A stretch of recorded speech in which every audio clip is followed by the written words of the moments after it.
I'm a talker. As anyone who knows me will tell you, and I hope it works for me today and I remember everything. But at my 60th birthday party, I had laryngitis so bad that I could not say a single word. I could not even greet my guests. And when one person can't speak, the people around them start inadvertently whispering, or they stop talking. So it was a very, very, very quiet, awkward party. And afterwards, a friend told me that after much puzzling, she finally figured out that that silence was the theme of the party. It was like, anyway, I wasn't always a talker. My family dynamics shut me down a lot.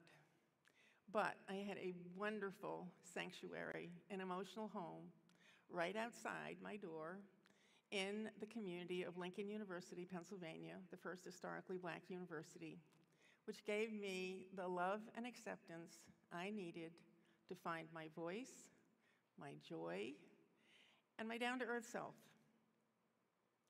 In the 60s, I found myself in jail for civil rights organizing and sit-ins. And social activism became my whole life.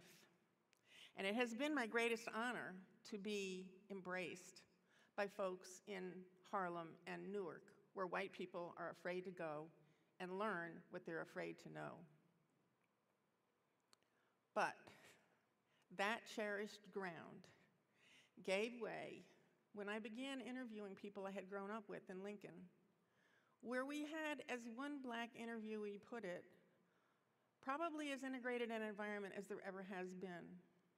So I was excited to create the group memoir about this rare, idyllic place. And I did not see it coming. When my very first interview, and then others, ran smack into searing race-related pain and shocking information. I had to put my book down, and I realized that I did not know what I thought I knew about our community. So I fell into a deep emotional ditch for about a year, sort of dazed and confused, and slowly began to wonder why race has always been such a thorny issue. Nowadays, race is so supercharged that we're scared to talk to one another for fear of saying something wrong. The problem is that political correctness, which once brought our difficulty with race and other diversity issues to the forefront and was intended to foster respect, has created an illusion of progress that rests on guilt, obedience, blame, fear, and shame. And doctors will tell you, fear and shame trigger our fight or flight response, which starts a physiological chain reaction in our bodies that literally interferes with our ability to think logically, reflect, and be open-minded. In short, political correctness closes minds. And as an authoritarian approach that has become vicious in the name of good, it also closes hearts. And real progress can only happen when hearts and minds are open, and when genuine communication is possible. So I'm on a mission to change relationships at the personal level, because we need another way forward. And here is that idea, which I began to understand about a year after I put my book down, when I ran across research from Yale University's Infant Cognition Center, which shows that babies prefer other babies they perceive as like themselves. I was stunned. But real solutions only follow from getting to the bottom of a problem, whether we like what we find there or not. And science is clear that the root of our age-old difficulty with race is instinctive.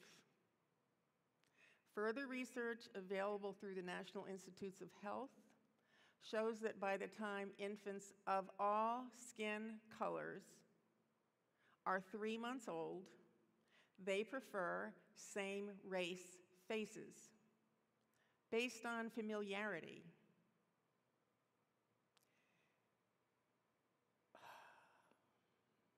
Babies are helpless, and they try to make sense of their environment for care and safety, for survival.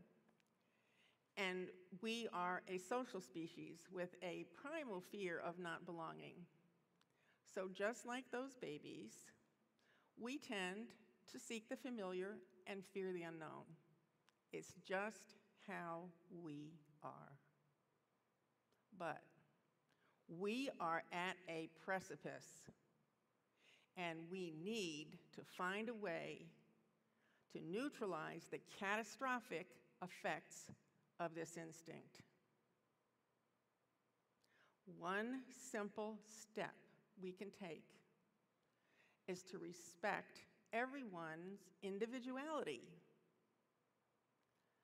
Address, approach, and embrace everyone as an individual, not as the representative of any group or race. Just ask them what they think, and then listen, and focus on who they are. If we all do this, we can begin to create a wave of harmony that will begin to shift the negative, anxious energy around race. Mahatma Gandhi said, hold on.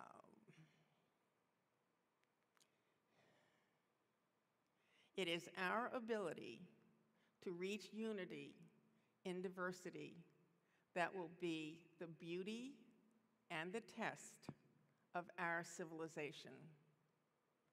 Now is the time. Thank you.